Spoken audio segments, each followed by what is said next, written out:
Well, good morning, Wheatley Baptist Church family. It's Pastor Dave here with our weekly update for the week of August the 23rd. Can you believe that? The week of August the 23rd. This is our last full week of August, and I just don't know where this summer has gone. Hopefully your summer has been great, even amongst all the differences that we're finding ourselves having to deal with. I know a lot of you are still traveling or camping or doing those types of things. So my prayer is that you've really had a time of rest and relaxation and got to enjoy some things in a time where it hasn't always been easy to find some enjoyment.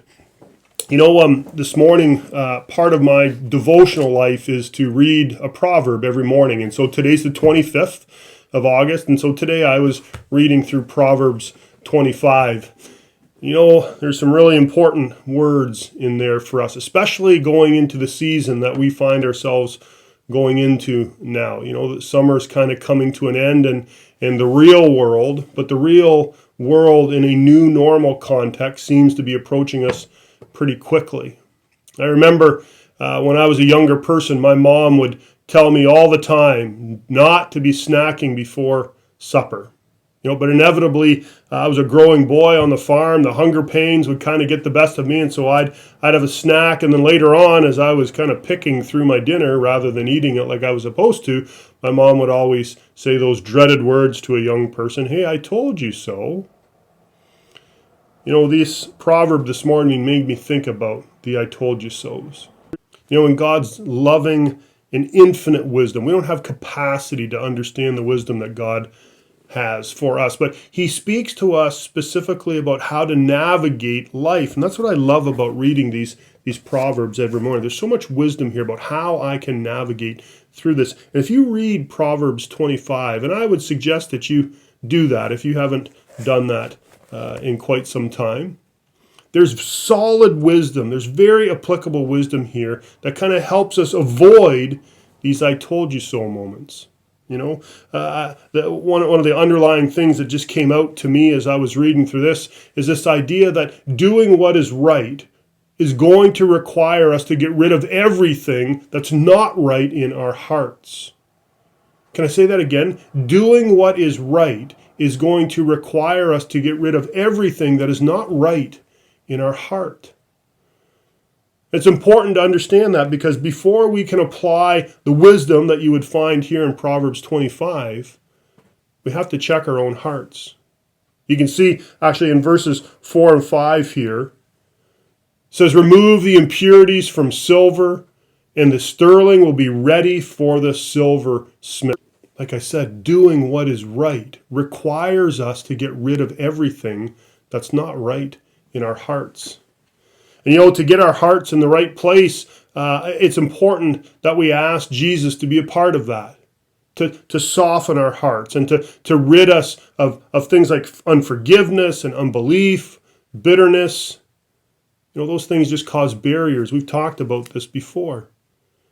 Because only with a healthy heart can we apply wisdom that we would find specifically in God's Word. You know? If you read through the first 10 verses of this proverb specifically, we see this theme about acting with humility, assuming the best in people, never betraying a confidence. These foundational things about how we might live our life, particularly as we relate to other believers. You know, Solomon says here we're to pay attention to the words we speak and avoid quarreling whenever possible. You know, that's hard to do these days, isn't it? Especially as you feel, things ramping up for an election across the border and maybe even one to come in this fall in Canada. Kids going back to school, people returning to the workplace. Tension that seems to be building is almost palpable again. And so if there's ever a time for us to act with humility, if there's ever a time for us to assume the best in other people, if there was ever a time not to be betraying confidences, right? Pay attention to the words we speak. Don't look for arguments. Boy, these are those times, aren't they? I'm reminded of the words of the Apostle Paul in his letter to the church in Ephesus. You can look this up, chapter 4, verse 29. It says, "Don't use foul or abusive language. Let everything that you say be good and helpful so that your words are going to be an encouragement to those who hear them. You know, so often our words are to be this outpouring of what's in our heart.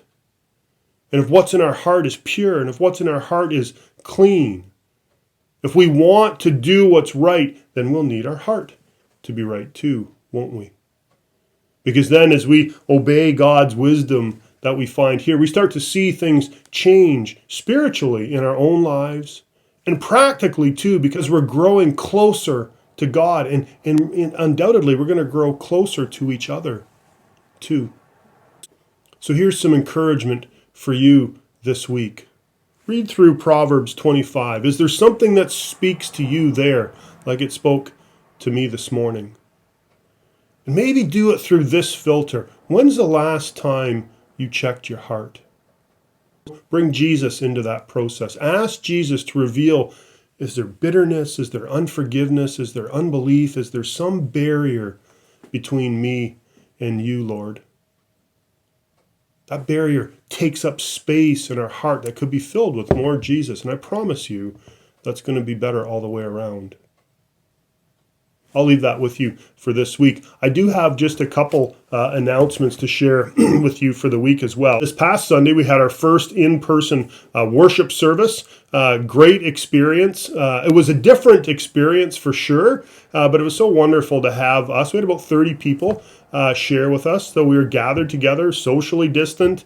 Had a bit of a different type of service, but one where certainly God's word was preached, God was worshiped, and we got to share in community. And so if you're wondering how it went, just let me tell you, it went really well. And if you're thinking about coming back this Sunday, I certainly encourage you to do that. We've got more room and able to keep people socially distanced appropriately. We've got all the tools that we need here to make sure the building's sanitized. And even if you happen to forget your hand sanitizer or a mask, we can take care of you there too. One thing I would just ask you though is if you didn't come this past Sunday, but you are planning to come this Sunday, we'd like to be prepared for that. So if you just drop me an email, give a call into the church office and leave us a message. You don't need to do anything more than that. You can go on our website and send us a quick note, whichever is most convenient for you. But we just like to know so that we can continue to be prepared for different numbers that we're going to have. So thank you for your help there.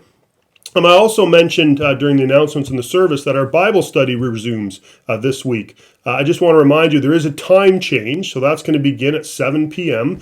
And there's also a location change. So because we're starting to open the building up slowly, we are going to open the building to our Bible study on Wednesday night. So Wednesday night, 7 p.m. in the fellowship hall here. Now, if you're not comfortable coming back into a setting like that, we're able to socially distance and keep everybody spaced out, so no worries there. But if you're not comfortable doing that, then no problem. We'll continue to offer a Zoom component to that too. So we actually have the technology to be able to have you Zoom in literally to our in-person Bible study and just participate like you normally would. So if you're already on our Bible study group, we'll be sending out links for that in the next day or so. And if you haven't, this might be a good time for you to investigate coming in to our Bible study. Our next sermon series that we're working on, we just started this past Sunday, is on prayer. We're going to spend a great deal of time in our weekly Bible study looking about, what God's Word has to say about prayer, but also working through some specific applications of prayer in our life too. So really looking forward to that. Tomorrow, that will be Wednesday evening at 7 p.m. here in the church fellowship hall or on Zoom. Again, if you need any help with Zoom, just let me know. Happy to get you all set up there. Friends, that's all I have for you for a weekly update. I hope to see you someplace this week, maybe even at our Bible study or our in-person worship service on Sunday. Thinking about you, praying for you. Have a great week. Blessings.